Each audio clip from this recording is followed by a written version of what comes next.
and they can all live happily ever after, right? And that is, and that's how the storybook ending to this story goes. So looking back at it right now, guys, I think that Paul did a good job. Paul did an awesome job. I thought he was going to win it. You saw my prediction was Paul wins, ? For the last Robcast that I did for BB18 Robcast. Definitely pointed to the direction of Paul winning. And I'll remind you too now, guys, that if you want to text the show, you're welcome. Anyone listening to any of the Robcast, any of the Rob C. Zombie show, any of the Rich Little Poor Kid, whatever, if you'd like to send any kind of a text, the show, the Robcast radio text phone number is always going to be 979-331-5193. That's 979-331-5193. And anytime, if you see that we're live on the air, if we're talking to another person that's on the phone, guys, then that's that number. So, just do me a favor, and if you hear me live on the air, I don't mind you calling in. Give us a shout. Let me know what you think. Also, if you're welcome to text anytime, 24 hours a day, 7 days a week, and you're welcome to call if I'm live on the air, and there's not someone else other than me talking, because if they are, they're talking from that number. So rock and roll. Other things, I don't want to just sit on here and zombie out and just talk about Rob C on here, but I would like to say thank you guys for a wonderful, wonderful season of the BB18 Robcast. It's kind of sad to see it go, and that may be why I will rippity zip bam it into the Over the Top podcast about the Big Brother Over the Top. The new season, it actually starts in a week, guys. It starts a week from today. So these guys are just now out of the house. They've literally got enough time to go in there, like the movie and set builders that they are, and clean that place up, the nasty, nasty, nasty place that it is at this point, after, 15, 16 people have lived in there for 90 days. Yeah, they're cleaning that place up. They're getting it ready to rock and roll for the show, for the Over the Top, guys.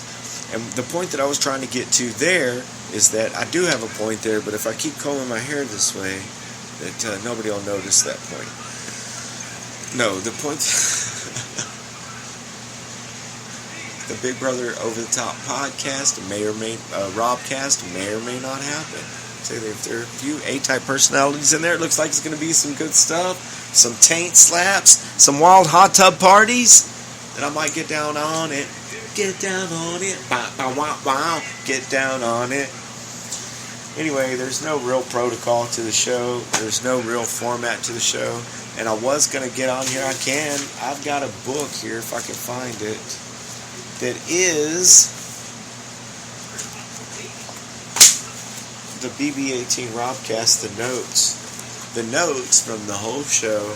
And hold on a second, guys. I'll give you guys a little bit of suspense while I find the notes.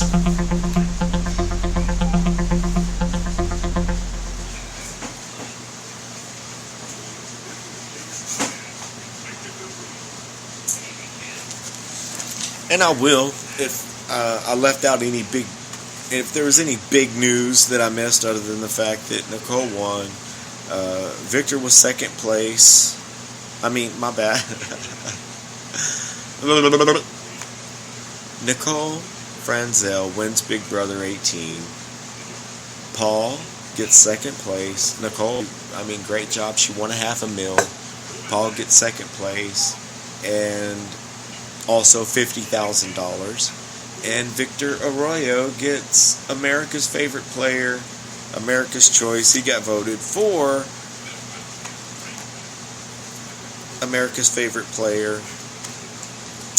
And that got him $25,000 to take back to New Orleans with him. And I was just sitting here, I'm looking back over some of the notes and talking about the Spy Girls, and talking about 77,000 alliances. Goodness, we had the teams that started out in the beginning. Team Unicorn. Tiffany and her 145 IQ. Bronte's voice. Guys, I think it was a great season. It's definitely a great season for Paul and Pablo and Big Meech. You got to give it out. Big Meech, man, let me tell you something, Big Meech. I fought for you the whole season, Big Meech. I like you. I like your attitude. I like your style. And I think that if you get it, and once you get out of the Big Brother house, and I want you, just like I just started to do, was to watch all of the Big Brothers, even the ones that seem like they're a little bit brutal, because I always try to skip ahead, and I see that I've missed, with the exception of season 1, that has a lot of episodes. I mean, season 1 of Big Brother has a lot of episodes. Not to say it's interesting, it's a little bit hard to watch. That's what I would like to see. Yeah, Big Meech, when you get out of the Big Brother house, hey, it's a social game, girl, for being the very first time and being in the house. And you know what? Everyone's saying super fan, but that's what I'm giving you credit. And a lot of the other podcasters and a lot of the other real Big Brother super fans are giving you credit because you hadn't seen every single episode of Big Brother and studied it like some real super freaks that would probably never have the courage to actually step foot into the Big Brother house. And if they did, I commend them, but if they did, would they have the wherewithal to make it all the way into the jury house, like my girl, Michelle, Big Meech did. So shout out to Big Meech. Another thing, I guess I was totally 100% wrong. Michelle and Nicole, I thought because Nicole is an ER nurse and Michelle is a nutritionist, they both live right close to one another. I thought that maybe they knew each other, and I also thought that they kind of favored one another because they both wear glasses. And I mean, you can look at it for yourself. I just thought that maybe they had gone to college together or something because they're the same age and they're from basically the same part of the world, the same part of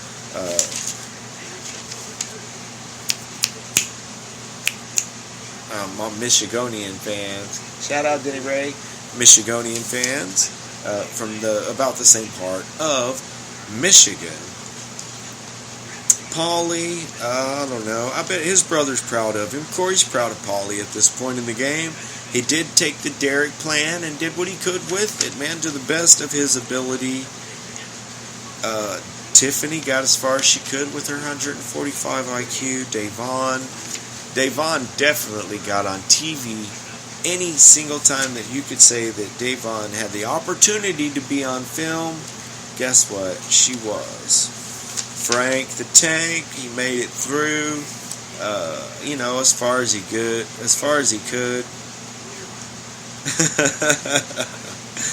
Just looking here at my notes whenever, Frank, you think it was me, don't you, you son bitch, talking to Corey.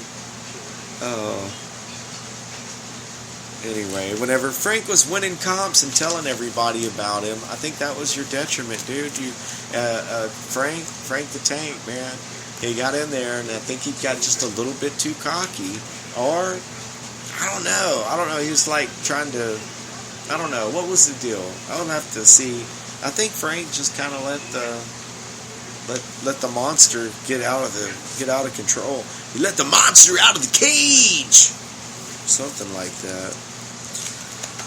Again, I've got, let's see, what do we got going on with?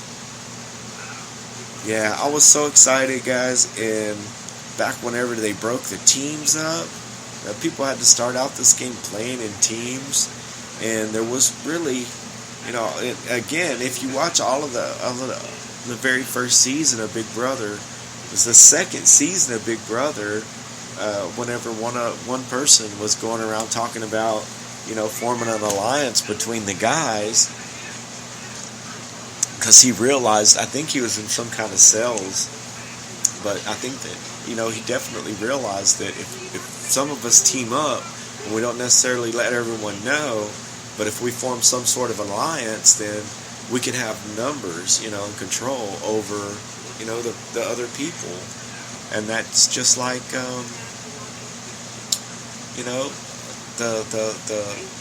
the gentleman that the movie, A Beautiful Mind was written about. John. Okay, guys, it's freaking 1 o'clock in the morning, and I'm trying to think I'm wanting to say John.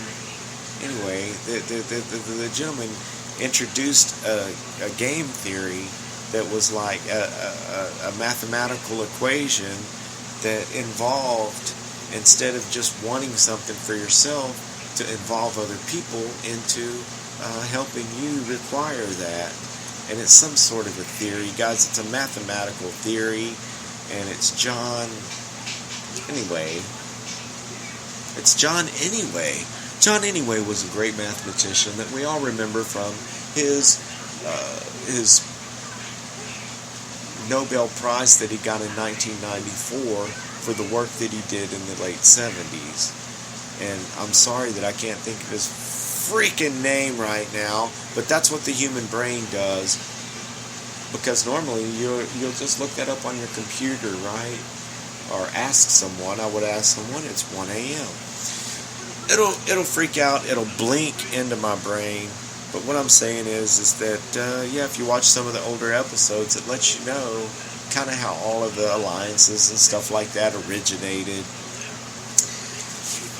What else over this season did we see that was a little bit different? I don't think that Big Meech was properly portrayed as puking, crying, and all that stuff. I think that that's just blowing it a little bit out of proportion, because it did get on my nerves a little bit whenever they were showing Big Meech crying a lot. I mean, come on. Yes, it happened, but that wasn't 24/7, because she did get her head back into the game, and she definitely started to tear some stuff up. I felt that place start shaking. I felt the place start shaking. The Meech start shaking it. And she couldn't bring the walls down this time. But again, being that 4 people that were in the house out of the gate ended up being in the final 3. 2 of them ended up being in the final 3. So that's 50% of them ended up being in the final 3 of the people in the house were people that had already been in the Big Brother house before. And what that did is it may not have given some of the newbies the greatest opportunity this year, but let's just say if all my wildest dreams have come true and Big Meech had won Big Brother 18, well then, was she just taken the money and it all gone to her head and been super rich and never come back to Big Brother? I don't think so. But now, maybe it lit that fire. It started that hunger inside her that knows that she's been in there and she got the taste of it, and that she can win because she did make it all the way to the jury. So Big Meech, at this point in time, I would like to encourage you and Paul to get back in that house any way you see fit and bow to your way back in and keep Victor away and get in there and win you $500,000 the next time. Because you made it far this time. I'm super proud of you. I'm super proud of all of the people in there. James and Natalie, man, you guys got you, and I think they're going to be married. That's the vibe that I got off of them. But I also got the vibe that Paul was going to win it all. And hey, just because all your dreams, all your prayers didn't come true, it doesn't mean that, hey, Paul, you still won $50,000. And just because you didn't win doesn't mean you're not going to win next year or the year after that. So just because all your prayers weren't answered, what you thought might have been your prayers answered today, it does not mean that the good Lord does not have an even better plan in mind for you. And I've got a better plan in mind for this show. Like I said, if anything real exciting happened on the finale and I'm leaving it out, I'm going to watch it. And if I see a podcast there,